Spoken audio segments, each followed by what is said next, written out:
No.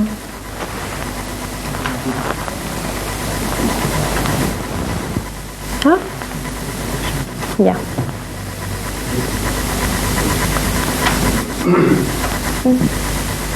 Yeah, there's a whole lot.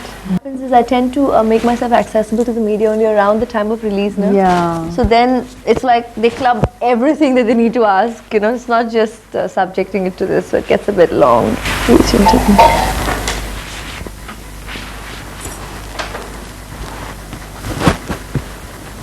You know, you're so beautiful. I'm so scared I'll forget my questions. Really? Really, you know, I might just forget my questions, you know. What is the Aishwarya Rai really like? I mean, you're, you know, people see you on screen, they watch you on screen, they know you to be a Miss Perfect 10, you know. She's so beautiful. No. She's perfect in everything. Yes. No, I'm as normal as everyone else. No, don't make me that perfect, believe you me. No, But, I'm as human as everybody, and I wouldn't want to be perceived as that perfect, because then I wouldn't be real. I mean, please, for goodness sake, I'm just So like you everyone tell else. us, what are you really like? You encounter me. I mean, thanks to you guys, I think people do see beyond the screen persona or the title persona, because here we are interacting. That's why interviews for me are not like, oh, you know, one has to do an interview. For me, that's interactive, and that's really us meeting up, me chatting with you, and thereby chatting with everybody out there. So this is who you see. Do you criticize yourself? Every day, every shot. I'm probably my biggest critic. Probably that's why any barb does not hurt as much, because I'm my biggest critic. So where education is concerned, you've done your architecture.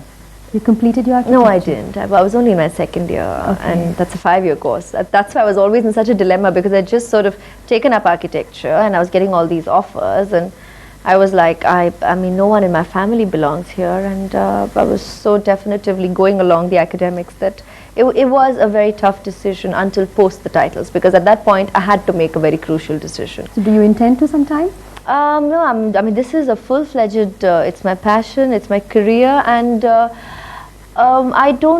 it's like the creativity in me is so well satiated in this line that I don't have the slightest doubt I was meant to be anywhere else. I mean, life guided me here, but I know this is where I, somewhere deep down, probably was meant to be. So there are a lot of newcomers coming into movies, and they're hardly 15 or 16, you know, and it's like sometimes they don't even understand what they're doing. So do you believe that there has to, they should at least complete a bit of the education before entering? Look, that's a tough field? call for me to advise. It is tough. I mean, going from the mindset I came from, I used to think like this, and that's precisely why for 2.5 to 3 years I declined, even though I was getting plum offers, like I said, with the best of the best. Somewhere, probably because I was not quite sure what these guys were seeing in me. I probably felt that, no, that could just be a one-off thing, and then what? So thereby I, coming from the kind of background and family I came from, I kind of also somewhere deep down myself believed that since I was on the inclined towards my academics, I wanted to secure myself with a degree, if it meant ever making a career option. I mean, if I could advise, I mean, people try and say, yeah, right, she's enjoying all the perks of being, you know, part of this industry, and yet she advises this away. But I would say a basic education, in the sense, I'm not saying you have to do these big time courses, or as far as one is focused and one knows what one is doing. In today's world, you just need, I mean, even for the smallest of chores, you need your basic graduation. Yeah. And I think that is important. At the same time, I don't say I judge a person by the degrees that follow your name, because life is an incredible teacher. But that depends on your belief, on your focus, your sincerity and your confidence in the path you've chosen. That, I think, is the true deciding factor. And I think a person should be extremely honest with themselves when making a decision. If you're honest with yourself, then life will not be a setback. So then I'm going to ask the next question as to how was the transition? Was it smooth? Were you aware of what you were doing, or was it in a daze that happened? Because very soon, the moment you got into modeling, I think within a few years you won the Miss World crown. Actually, it was all very, very quick. So, well, it happened very quickly. No, it was like end 92 and 93 is when I was modeling really, and 94 Jan Miss India, November Miss World, and I was back at the end of 95. So you can literally put it at like a year and a half, year and a half, and immediately after that movies. So, but at the same time, within each phase, I did a lot of work. So in that sense, it was, I thank God for the way things worked, where I could carve my niche and I could move on.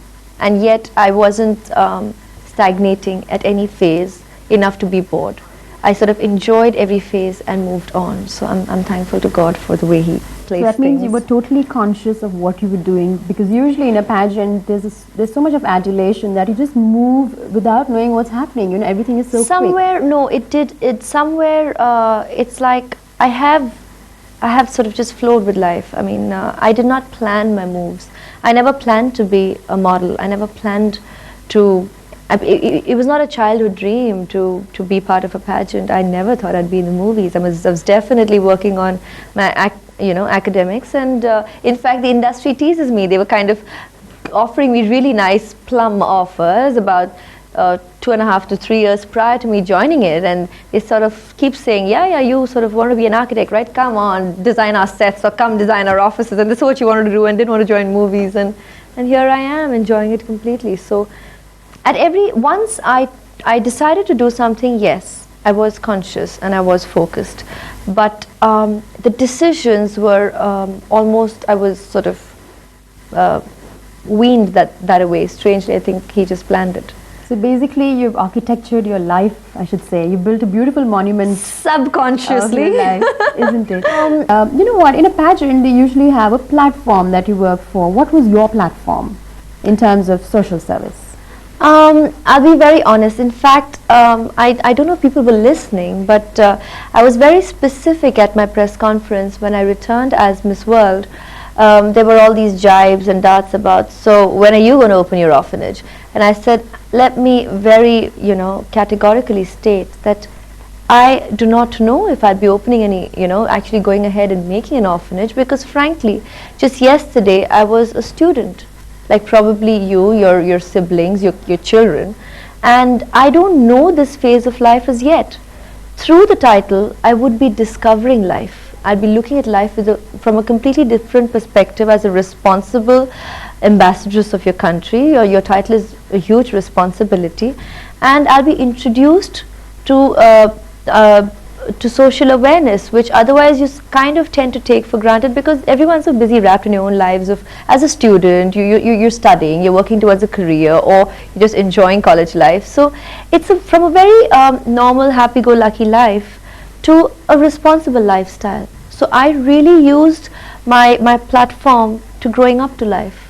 I introduced myself to life, and my title was the finger I held on to that took me to show me the different doors of what life really is.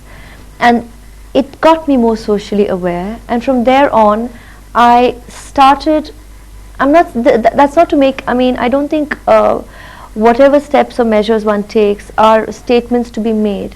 I think you just have to do your bit. You just have to, if you want to contribute, if it comes straight from here, you just do it, and if it's worthy of note, it will be heard, or it will, people would know of it. I don't think these are things that you go around announcing. It colors it, makes it shallow.